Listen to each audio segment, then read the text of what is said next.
Hello, my name is Carlos Esteban Palomino Sanchez.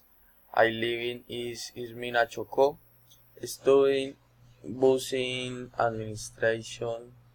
I work as guardian in the IMPEC. And my last work holidays in West to visit Salent in Quindío. I was there for weekend and went with her friend. It's very beautiful, Salem. I like it a lot there and many handmade crafts.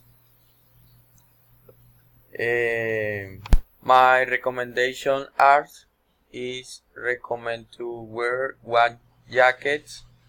It is able to use umbrella and jackets. It's recommended to drink hot drinks. It's accessible to travel in summer.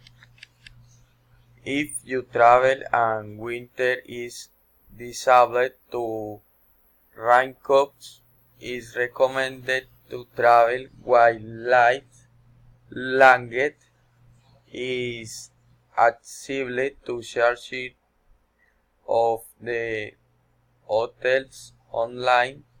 Reading on the horseback is recommendation.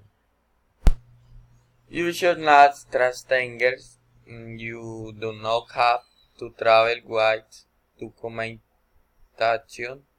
You do not have to travel with such fine. Okay, thanks. Goodbye.